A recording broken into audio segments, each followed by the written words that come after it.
cherish all the time you spend, you tuned in to. It's time again to cherish all the time you spend, you tuned in to. It's the number one podcast. The topics of discussion when we broadcast. So all them artificial man jokes, we do it natural from the concrete to a public standpoint. Real, wherever you're from, life is coexistence, but to know the real, you just gotta listen. Wherever you're from, life is coexistence, but to know the real, you just gotta listen. It's time again. What up, y'all? You tuned in to the 52 Scott Podcast. This is Music Monday, and I'm your host, Slash. And with me, I got Comedian 96, K Money, Freddie G. Together, we are the Mind of Men. Don't forget to like and subscribe. Follow us on X, formerly known as Twitter, at 52 Scott Podcast. On Instagram and Facebook, the 52 Scott Podcast. All right, welcome back to Music Monday. Before I start the show, I want to first say, over the weekend, last weekend, we lost one of Houston's legendary Slash artists, Beat King. Just want to give my condolences to the family and to the friends, all the people that work with him. You know, our music community here in Houston is vastly shrinking. Some of the good ones, you know, most of the greats, we are losing at a, you know, really fast pace. Yeah. So my thing is, you know, y'all just stay prayed up, you know, stay out the way, you know, keep your business clean, make sure you do shit the right way.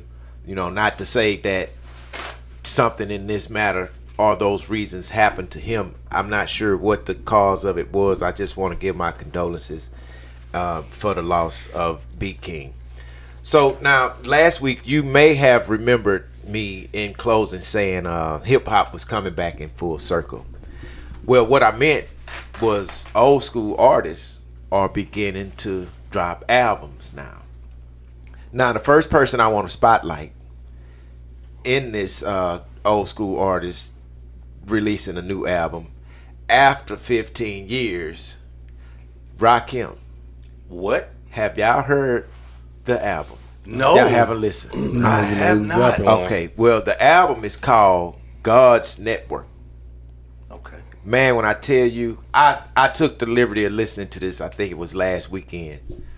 But when I tell you, man, y'all got to hear this. It's good to hear the artist that we was raised on dropping a new album and still on. He's still lyrical. He produced the album as far as production. You know, he got production credits on the album. Now, he have a bunch of features on this record. Really? And you got to hear it, man. I mean, it's on point, bro. He ain't missed a beat. It's today. And it's back then. All this shit mixed together with a conglomerate list of artists in features on this album. So let me ask you, with the features, did he tap into some of the hottest artists today featuring, or is it some artists that actually grew up on him? So he's got artists that grew up on him. And some of these artists that grew up on him were after him, of course, but they were our time as well. So here's a few, and the first one I want to name off of this, the reason why I'm naming him is because he just not too long ago got out of jail, out of prison. BG. He got one. BG on the album already. That's interesting. Hey, man. That is interesting. Hey, that must have been the first project he did. They styles are coming out of prison. But BG... But see, that's why I'm saying, and the names you hearing, Comedian 96. Interesting. It's interesting. I like it. You have to hear the record. Listen to the record and the features and the production and the way they doing the rap is bringing me back to, okay, I'm starting to dig this shit again. Yeah. Because I started losing my, you know, want and desire for hip hop music. Yeah. With some of these newer artists. Not to take nothing away from their style, their craft, or how they do what they do. Just for me, I'm more of a lyrical. I like to hear lyrical. I like to make sure the beat and the lyrics making sense to me. Yeah. If you're gonna put a feature on there, make sure they talking about what you talking about. Not just on some shit. Let me ask you this about, first of all, that BG is interesting. That's really interesting. I can't even see it fitting. Ooh. So you was about to say something about their style. Same thing you just said. I don't see it fitting. That's what I'm saying. That's why you thinking the same way. You laughing at me. You thinking the way I'm That's why, and that's good that you feel that way. I hope you go and listen to I the like record. both of them, so I'm gonna listen. Man, that record is fire. Who else is on that Slash, if you don't mind? So now, who else he's got on there? He's got DMX on the album. Wow. DMX is speaking and doing preaching inserts in between songs. DMX preaching. Oh, in between songs, like interludes, in between the songs. Like little inserts. They found clips of him talking on video, or he did this somewhere. Actually, somebody's got the audio. Well, that's a master. And when I tell you, that's what I'm trying to say. God, you can't get DMX on a record preaching. I don't think y'all understand when I say preaching, bro. Now, when you said that, you had to go find this. This man is preaching and is live. He ain't missed a beat. You know how DMX talk. Yeah. Hey, man, the stuff he's saying, the man was so, I guess, mentally stable when you thought DMX was crazy. The man ain't crazy, man. The man was mentally stable. I mean, the preaching and the speaking that I heard him do in these little inserts, I was like, whoa, DMX is on, man. So what I think, though, I just want to say, because Rakim, he handpicked these people. You can tell by the songs and the artists that he featured on the certain tracks. He handpicked and put this shit together. Say, man, after 15 years, this the one. You know, so, and let's move on to some other features. Snoop is on the album. Okay. Corrupt is on the album. Oh, boy, Corrupt. Yeah, okay, I like Corrupt. Joel Ortiz is on the album. Ol'school artist Cool G Rap is on the album. Chino XL is on the album. Method Man. I thought something happened to Chino XL. I don't know, but Method Man. Okay, I can see that. Yeah, Method Man on the album. Nipsey Hussle is on the album. And that's just to name a few. But when you see these names and features and you think of Rakim, you like, okay, like, how does it fit? I'm noticing that most of the artists you name passed. And I think, I'm not 100%, I think Chino as well. Most of the artists you name, the only one you haven't named is Tupac, but you named... Yeah, I don't think he was, Tupac's not on there, but Nipsey. I think Chino, if I'm not mistaken. I don't know if Chino... I just was reading the article. I don't know. It could be wrong, be false. Allegedly. Who else? But there was nobody else on there. Yeah. DMX. Besides DMX. DMX, yeah. So quite a few, like 3, potentially. Yeah. So that's why I'm like, he really... if they're gone, that means you really had to search to do this project. So it must have took him some years to do it. I would say he probably worked for a couple of years on it. I don't think he's been working on this for a minute. Yeah, I don't think it's nothing he just did in a year's time. I think this is over a couple of years. I'm trying to sell the album because people need to get it. And see what I want to mention too, because you can't find this album on YouTube. You may find a song or two, but they ain't on YouTube.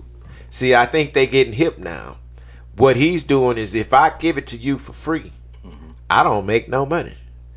You gonna get one song, but then the rest of them songs, you're gonna have to go find and buy off a website or download it somewhere.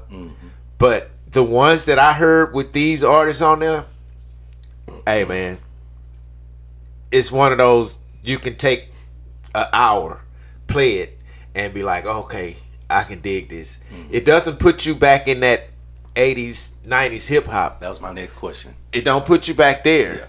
It's up to date. None of it sounds like it was, 80s rappers. They all wrote lyrics for this. The ones who are living and that's on there, they all wrote to these tracks that he got. And when I tell you the production, man, it's one of those things that when I listen to the production on this album, I'm like, oh, let me go fuck with something. Yeah, you know what I'm saying? It is what it is. And I used to like Rakim way back in the day. So that was one of the records that I listened to. Rakim still lyrical. I also want to talk about LL Cool J, his new album. I'm sure y'all heard I knew some that of it. they was stunting last year when they all went on tour. I don't know if y'all remember they went on tour. All of them had that big name. It was Ice Cube, all of them. It was in LL. They shot the commercial and they was going store to store. And LL and Ice Cube would walk in the store. But they was advertising based in the commercial they was doing in concert they were doing in Jersey. All of those are so far you've hit Rakim and LL. I think last year they were setting up to do this anyway because I think they tired of this. I think they tired of this hip hop that's going on right now. I mean, not just them. I'm tired of it. I think it's a lot of people that have experience in the music industry that's kind of like wishing it goes back or comes back to something solid, because the music we listen to now is just not our feel. You know what I'm saying? Right. It's what the younger generation like, but we didn't grow up on that. No, not at all. You know what I'm saying? So it's a difference. We want to hear what we grew up on, what we used to. I can't even produce a song that I've never felt. You know what I mean? And if that makes sense, what I mean is if it's a feeling that I've never had, I can't produce that. So what they feel on these new rap songs, I can't produce that. But let me hear something and get a vibe off something that I'm familiar with, you know, chord-wise, progression-wise, and stuff like that, then yeah, I'll be able to produce that. But now, LL, the first song that I heard off of his album was with Rick Ross and Fat Joe. Yeah. Called Saturday Night Special. I heard that. They had the video floating around on jamming? social. Yeah, I like it. And you know who really killed it to me? Rick Ross did his thing. LL was even good. Not taking nothing from none of them, but Fat Joe went hard on that Saturday night special, man. And he had the longest verse. Damn. And he handled it. You know what I'm saying? And I mean, you know, he did his thing. Rick Ross crashed it too. Yeah. You know, I can't just knock Rick Ross out of the box. But for LL to go and grab these artists, I think he knew what he needed. Now that Saturday Night Special, to me, it sounded like it was produced by Maybach Music. It has that smooth, elegant, classical piano type of sound, you know, which is really good to hear with LL on it. LL kind of crashed it. Now, he's got another song that I don't remember the title, but he's got the feature on there is Sweetie. It's jamming. She went hard. She rapping. Oh yeah. That she can rap. She go hard on there. Yeah. She handled it. You know what I'm saying? And again, you know, that was really good to hear because LL is an artist that I grew up on. I used to listen to, rock the bells. Man, come on, shout out to LL. Shout out to Four LL. decades in the game. Man. You know what's so crazy? So he used her. You say she used Sweetie, right? Yeah. Okay, her style, and I don't know if you remember the song LL had with the girl. Doing it. And Yes, Yeah. they sound just so alike. let me say this. Yeah. I think I want to say when she rapped, she took some inserts from that song and used it. They sound in this damn near song. alike, so that was So yeah, but they knew what they was doing, which is very creative. There's another reason why. But when you got these older artists, man, there's so many tricks to the trade that they not doing nowadays. And when you pull those tricks out of the bag and you put them in with this new stuff, it's a whole new field that people don't understand. And the youngsters can't figure it out. But they know it's jamming. Exactly. But they can't figure out how to do it. Yep. They'll never figure out how to do it because of what they're brought up on. Right. Unless you just a young school with an old head. I would say we're older and wiser. The other ones are just trying to get it. Yeah. We gotta think before we make a move, especially at our age. That's we true. gotta think before we make a move. So and that makes a difference in whether you're gonna sell records or stream. You know, don't know how many units that LL did. Now, what I do want to mention too, LL's album has the East Coast feel, and most of it I think is mainly geared towards women, where his songs are about women. You know what I'm saying? Let's do this. Let's club. I got you. You know Right. you know how LL How it do was. it. Ladies yeah. love. Ladies love, yeah. He's still there. You know what I'm that's saying? been it. That And- ain't going nowhere. and that's cool. You know, that's cool for Yeah. LL, man. But what I will say, I liked his album, but when I put him and Rakim's next to each other, I'm gonna go more towards Rakim with the longer listening. Yeah. I'm gonna listen to him longer. I'm gonna listen to LL, but Rakim's album, I'm listening to Rakim. they both nice. But to me, Rakim's album, man, it'll bring you back to reality of the rap world. You know, it's real rap. Have you? Can I ask a question? Have you seen the inserts of Big Daddy Kane rapping? No. When I say he changed his style up, and it's way. I mean, don't get me wrong. He was bad back in the day when we was growing up. Right. Go Instagram, and I know. I think me and Freddie G, one of us talked about it. But man, he's cold. He's cold. Now I would like to see him team up. Now, with does Rakim. he have an album, or this is just something you've seen on social media? He was freestyling. He's yeah, freestyling. freestyling. But to me, it's kind of a Rakim vibe, but faster. Right.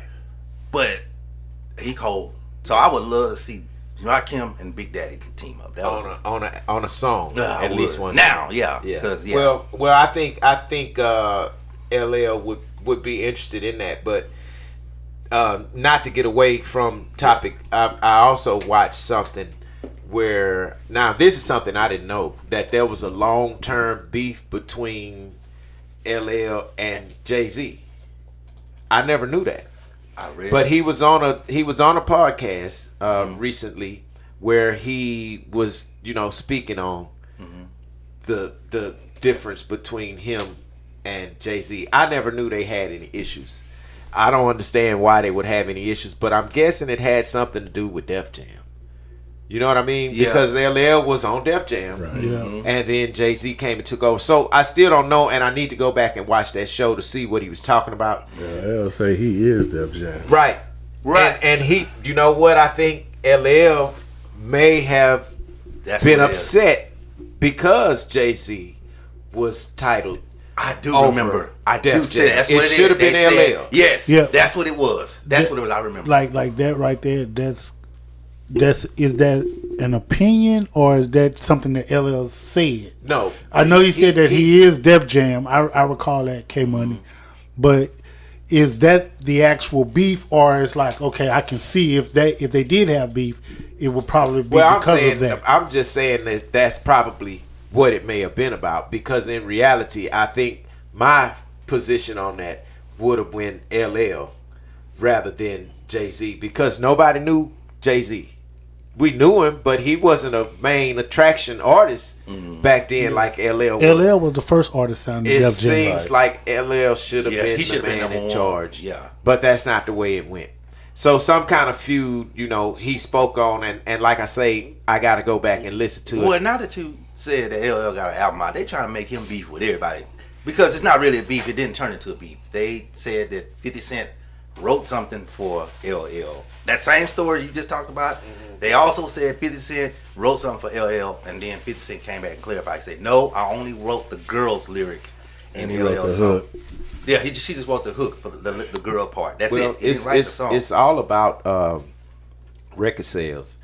If I got an album that's about to drop, I'm a hot artist, and you need, some fire up under your record because you got a record coming out. The best thing for you to do is say something about me and hope that I mention your name on any kind of podcast, social media, anything like that. So the beef is only to sell records. So a lot of times we got to remember that these people have a job to do, and their job is to sell records.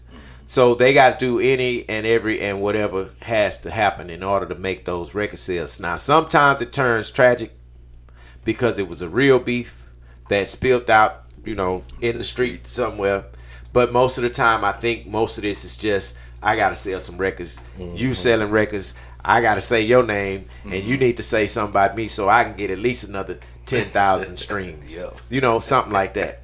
But LL was one that I had my eye on. LL is doing pretty good, like his album. Now, this last one, I want to mention them before we get out of here. Death Row Records. this is not as far back, but this is part of the era of us, you know, being raised on music. Death Row is now, of course, Snoop Dogg's label. He purchased the label, and one of the groups that Snoop brought out back in the day on Death Row was Dog Pound. Dog Pound, Corrupt, and Daz. Yeah. Have y'all heard the album? That No, they released? didn't know they had one. It dropped 3 years ago. I'm behind. I think I heard a cut off of it that Snoop is on. It's like, man, when I tell you this shit brings life to me, because this the type of shit I want to listen to it. You know what I'm saying? Yes. I was never finished with this era of music. It switched over to some shit, and I was like, wait a minute, what happened to the shit I was jamming? You know? Humana, ha. That's what it switched to. But lyrically, of course, y'all know Daz and Corrupt and Snoop gonna do what they do, but it's definitely a West Coast record. The West Coast tracks, you know, they got the Crip Walk sound. Of course, all of it's Cali, and this the shit I love. You know, now they got good features on the album. Matter of fact, the name of the album is called We All We Got, but it's abbreviated WAWG, and with a period behind each one of those letters. So they abbreviated the album saying We All We Got. Now on this album, the features are, you remember the East Siders? Yep. East Siders on there, The East Side. which is Goldie Loc and Big Trey D. Yeah. Jamming, man. It put me back, you know, where I'm supposed to be, man. I never thought that style of music should have faded, but I think it kind of died out when Death Row went through what it went through. You know, the spiral down, being that Suge Knight was going to court and dealing with a lot of court cases. Yeah. So that was kind of the end of the Snoop Dogg Pound East Side of sound when that was going on. But now on there also he's got Butch Cassidy is on the record. Now that track was nice. That's a good one. Now here's a person I talked about. This guy, I want to say last year on the show. I know y'all remember me mentioning this guy, Blast. Yep. He's out of Compton. Yeah. Oh yeah. He's on the record. Yeah. Oh, yeah. Man, Yeah. I mean, you can't drop a record out of Compton and not put Blast on there. I know everybody is crunk on Kendrick Lamar. That's great. Nothing wrong with that. But if you ain't heard Blast, you are tripping.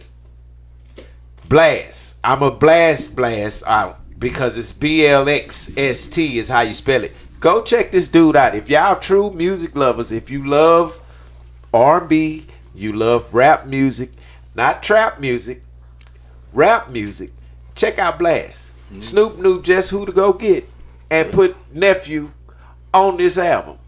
Hey man, you can't lose with this dude, man. I've been trying to say it, and a lot of times I'm never wrong when it's a new artist that I hear and they catchy. You could tell that these people are gonna be longevity. Right. Blast is longevity. Kendrick Lamar is good. Kendrick Lamar is longevity, but Blast is longevity, bro. If he's only, I don't know how old he is, but if he's 20 years old and he keep doing what he doing right here, he can go 15 years. Oh yeah. You know what I mean? Yeah, yeah. If we gonna be 50-year-old rappers. Yeah. A new artist, Pale. Y'all probably haven't heard of him. Pell, out of New Orleans. Watch me. What's his? How you spell it? Pell. Pale. Right now, P-E-L-L. he just do features. He did feature with what's the guy that just PJ Morton. Yeah. Couple of songs. He doing features, but that dude, he is Kendrick Lamar down south. He just Now, nobody caught him yet. I gotta ask because I know one of the producers out of New Orleans, Ice Mike. Shout out to Ice Mike. He does a lot of production for a lot of the New Orleans people. He had his hands in a lot of stuff. What's the name of that song? Nasty Bitch. Boom, boom. You know what I'm saying? Oh, You know that's- Ice Mike. Yeah. But, okay, well, right now today, he still do his thing, and he works with a lot of people. But if the person you talking about from New Orleans, I'm sure he some sort of way had his hands in that. Yeah, and he doesn't rap like a New Orleans rapper. He's more like a Most Def, Right. like a Conscious rapper. rapper, but he's like Kendrick Lamar, they just haven't caught him yet. Yeah. Nobody just got him. Well, why, when you go listen to some of his music, you be like, oh man. So Slash, I got a question. So I noticed these you're mentioning these old school artists that's pretty much coming back doing their thing, showing that hey, we still here. Right. Although we're old school, we still here. Right. And you mentioned Rakim and LL, which are East Coast artists. East Coast. And then you mentioned the Dog Pound, which is West Coast. Is there any Southern artists? Mainly, and I'm being a little biased here. When I let's say Atlanta, of course Houston, and Memphis. Memphis, and Louisiana. Are there any old school artists in the era of LL and Rakim Coming out of the South. that are coming out of the South? Haven't heard none. But that's a good question. Good topic to look for, actually. However, I don't think it is. And when you say Southern, I look at Texas, Louisiana, Miami. So yeah, I forgot Miami. So so with that being said, LL, Rakim, we know that New York is where it began. Yeah. But LL and Rakim, along that timeline in the South, who was there? 2 Live Crew. South, okay. You didn't have we didn't any, really have anybody. Raheem, which Okay. was our Houston artist. Yeah, but was he getting national play? The only one that got national play was Ghetto Boys. We're Ghetto talking Boys. 89. Yeah. So no. But okay. I would say the first out of Louisiana would have had to been High Boy, Juvie and all of them. No, Master P was before that. Master P, I think, dropped first. Master P was before that. Before High Boys? Okay, well. And you had artists like Tim Smooth and all of that, but they came before, No Limit and Cash Money. Guys like Tim Cash Smooth and Fiend. Yeah. That wasn't really famously known, but they was known doing their thing. So when we're thinking LL and Rakim for the East Coast, we're talking late 80s or early 80s. Early 80s. Yeah. Early 80s. So so because rap wasn't really doing what it was like it's doing now for the South. Let's say let's start from at 90, starting from 1990. Is there any Southern artists That's dropping. that's dropping? Because I guess what I'm trying to say is it seems like the Southern old school artists are dying, whereas people like Ice Cube is Living still on. making music. Yeah. And people like Rakim and LL, they're still making music. Right. But our Southern old school artists What's are dying because after them you had that's where Lil Kiki's That's where that era come in and their at. era come in After, at. right. So and they're still doing their thing. The Slim Thugs and everybody, they're doing their right. thing. But our old school artists in the South, once we start coming up, they're dying. Their music is dying. Whereas the East Coast and the West Coast, they're still doing stuff like you had the West Side Connection at one right. point. Right. Mm-hmm. They were doing something. Right. So what's happening with the South? Yeah, because I remember Face, perfect timing would have been right after his Tiny Disc. He But was you hot. know what? He should have But- took but advantage of that. No, because the man told me himself, Yeah. I'm not doing no more records. Oh, Yeah, He was said supposed to be that. retiring. okay. It had been talk about him retiring. Oh, okay. I will tell you that the Deeply Rooted album, it was a nice album. Uh-huh. His Deeply Rooted album, it was a nice album. Well, he's always had good projects. Yeah, I never he's never had a horrible trash project. ever, yeah. He's never been trash. He's one of the only artists I can listen to every song over and so over what? again. So like, man, it's like the South, man. We ain't got nothing. Man. No old school. We ain't got no old school. The only old school we had was anything coming out on Rap-A-Lot Records. Yep. back in the 90s, the early 90s, which was Ghetto Boys, Yeah. Scarface, we mentioned, Willie D, Yeah. Yeah, I Bushwick Bill, What rest in about peace. Petey Pablo? He won. He- He out he of- was Nah, he's a fly He was out of Carolina. North out of Carolina. Yeah. But he would be considered around the T.I. era. The Yeah. late 90s. The The late late 90s. Yeah, that makes sense. Well, yeah, shit. I can't think of anyone. But Yeah, I don't 'cause- think it's none out of the South that's And- dropping that and- old and- school. Yeah, man. Think about it. Do we classify? Ludacris? Maybe No, he's later. later. Do yeah. we classify 8 Ball and MJG? They didn't come out, man, until the late 90s. late 90s as Oh, well? early you know, we 2000s. had Outkast. Outkast, and they are working on something. But that's out the South too. So Yeah, but what are they working on? Yeah, I haven't heard. Well, they just Besides the said album with the allegedly flute. they're supposed to be working on. So allegedly, I don't know if it's true, but now I think though now if they did release something in this day and age, I think it'll be jamming. Yeah. You know, Oh, I got definitely. faith in Andre Yeah. and Big Boy. yeah. I know they would be jamming, but yeah, man, I don't. It's like the South dying. I don't see the South, but man, our artists are dying. Like, Yeah, really? you ain't lying. Like really dying. Like not like Not like dying off, not able to make songs. No, they're dying. Yeah. You know, and that's the thing about Houston and what we have to understand as a musical community, man. Where are we gonna leave this? Where is this gonna be left at? Is there gonna be anybody left that's gonna be able to say, you know what, I'm repping for these years from Houston. I'm an artist. I'm still alive. How many of those is it gonna be? Yeah. Houston, stand up. You know, because man, and life happens. You know, a lot of stuff happens. Again, you know, I don't know what happens to people, but what I do want to say is in Houston's time, rap career time from the early 90s to now in 2000s, it's been a lot of drug use. It's been a lot of syrup sipping. And now it's a lot of new stuff going on that a lot of these cats are getting involved in. Pill popping. And you know, I always say this when I talk to people. I never got into all of the doing the drugs and super fly drugs to be down with you, to hang out with you, or for you to feel like you like who I am. I didn't give a damn if you like me or not. If I didn't want to do what you didn't want to do, I was an individual. And I'm gonna do what I want to do. Damn what you got going on. You know, I ain't gonna do what you want to do just to hang with you or get a song with you, man. I care less about that. But the drugs, a lot of it took these artists. Legit.